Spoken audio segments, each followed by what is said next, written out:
Just what made you decide to make this move, and how difficult a decision was it to come back? It's a I think anytime you're having to relocate your family, there's a lot of serious discussions to go into that. We had a wonderful 3 years at the University of Georgia. When Coach Pruitt had called me, my wife and I have always enjoyed Knoxville. It's a place that we could always see ourselves living for a long time. And so when Coach Pruitt called, it was, you never know, but it's one of the few, if only, maybe the only job that I would have considered leaving the spot I was at for.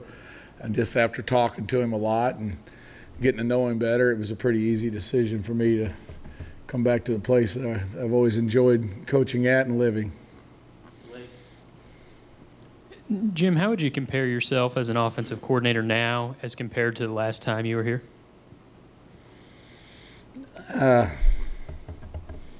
Older.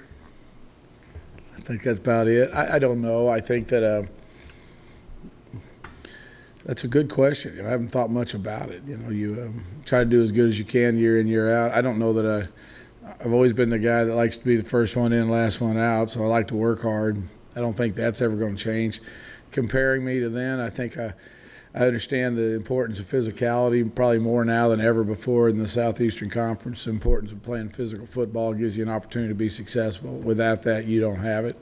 It's difficult to win it without that quality. So coaching that, it's easy to say it. It's always lip surface, but how do you go out and get it done? That's a difficult task, and trying to teach kids the importance of that. I think I'm better at doing that now than I was before. So what does the process of learning what you have offensively look like, and how much that happens before you decide to come here?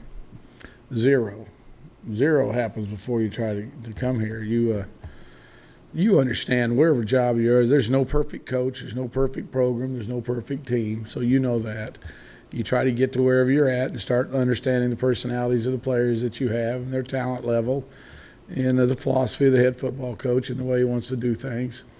It's been interesting for me just to watch the existing offense these first 8 practices, just going through and seeing who we are and trying to morph them. Oh, we got this, we got that, we got this, and in my mind, trying to sort out what style of offense that we need to play, all the while learning those key components of physicality and running the ball is still, you got to stay true to those. But learning our players has been a tough thing. And probably, so to answer your question, none before you get here. And after you get here, it's completely, totally, it's all you do. Just try to learn about them. I did a little bit when I first got here. I did it more from just depth, just to see, here's 10 old linemen. I'd watch them all, just write a couple paragraphs on each kid. I like to do that and to see my evaluation on them, and then go on from there. Jim, you've coached the offensive line, tight ends, quarterbacks in the past. Here, you don't really have a position that you're assigned to. So ain't that great?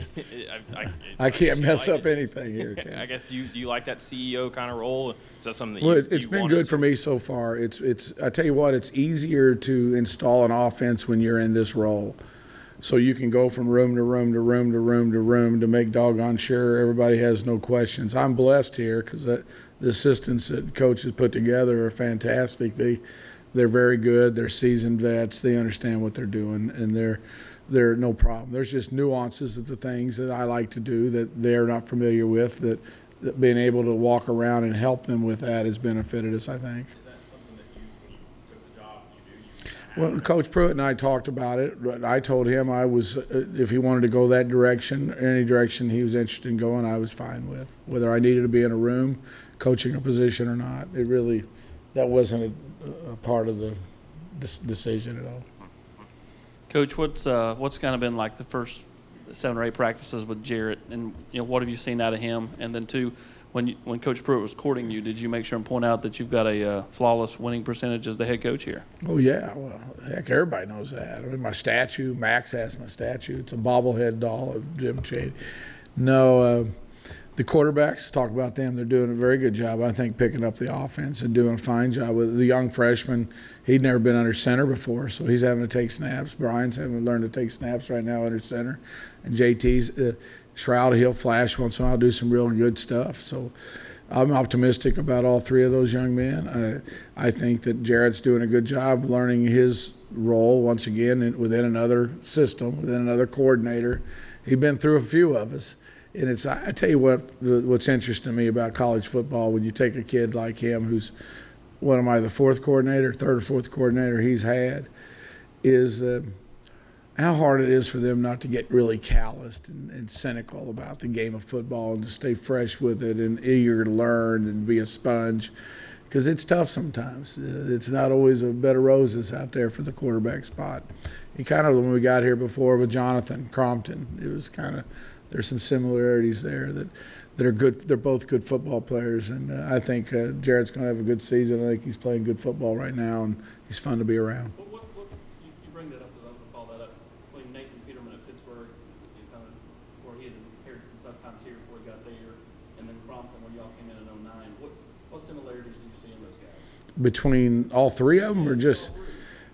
Well, I think none of them like to make mistakes. And the number one maxim that we all live with here, and if you're smart anywhere you coach, is the team that makes the fewest mistakes wins. And it all starts at the quarterback position. And all three of those are capable of understanding a game plan and going out and executing it flawlessly at times.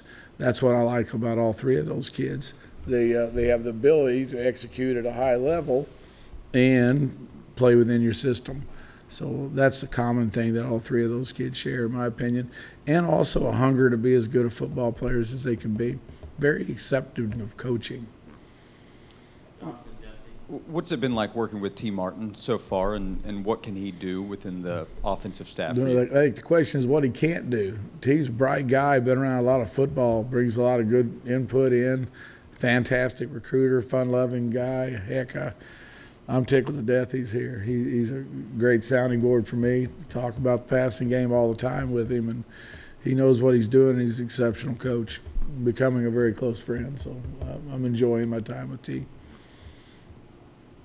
I guess 7 or 8 practices in, now that you have somewhat of an understanding of the personnel that you're working with, who are some of the playmakers that have kind of flashed in your eyes? Well, I think that you look at your strengths of your team right now. I would argue that maybe our experience at the wide receiver core, those kids are out there, they're making plays, they understand things. I'll add a new concept, they've seen it before.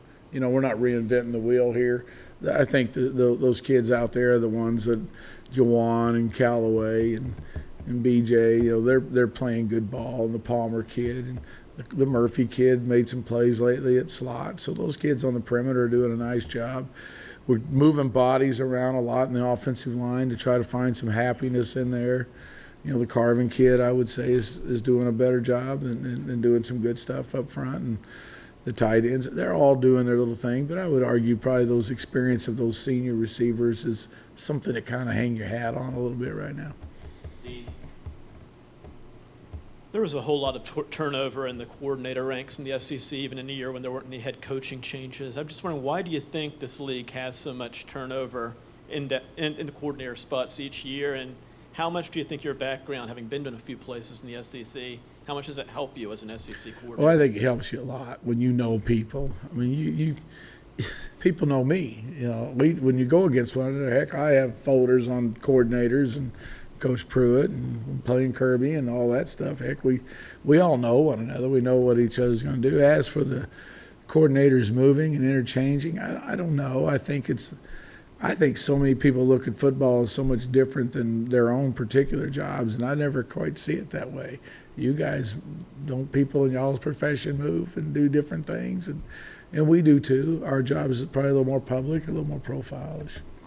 But I don't know the answer to that question, why people leave. I know I can answer it for myself personally. It was an opportunity that my wife and I decided we didn't want to pass on. As a coordinator, you've kind of gotten it done a variety of ways, Jim. Is there something about you, do you think, that allows you to adapt and to kind of reinvent yourself based on what you have to work with? I don't know. I think when you get older, you figure out that it's about the players. I think you say that when you're young. It's all about the players. I remember when I was fortunate enough to have Drew, you know, you'd always say it's about the players, but down deep you thought that was pretty hot, man. At 32 or 31, I had all the answers. And then he left. golly, I wasn't near smart when he left. And it takes a few of those things to realize it's truly all about the players.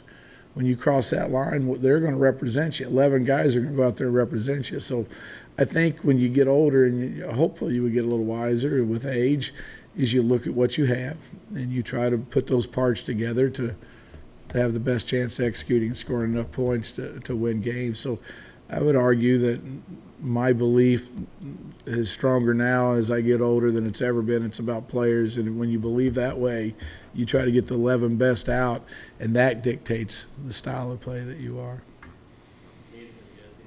Although we always there's things we like to do, but sometimes you can't do. Jim, what's success for this offense this fall? What's that? What's success for this offense this fall? Doing our part and ensuring victory. I would think that. Statistically, I don't get much into that. I would argue, can my daughter watch our offense and go, Dad, you guys played a clean football game. You didn't have turnovers. You didn't have penalties. You it looked clean. You guys are running on and off the field, and you were in formations. There wasn't nothing silly going on. And a normal football fan could watch our offense and go, boys, they played hard and they executed well, and they look like a pretty solid, well-coached offense. I would say that would make me happy as far as, and doing our part to ensure victory, of course. But statistically, I'm a long way away from that right now. That's part of the process.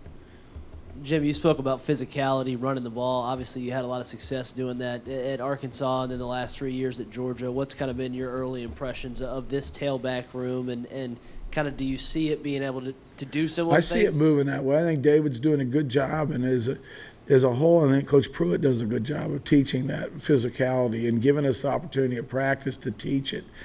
I don't know that kids just are born and raised to run through the wall for you. And sometimes you got to go do that to teach them that they can, and they will be able to do that. I believe that our players understand that. They understand that's a component to being a championship team, is being physical and being able to run the football, and that's what we want to be able to do. And they seem to be buying in. And every practice thus far, I can honestly say I've seen a little more physicality out of our existing players.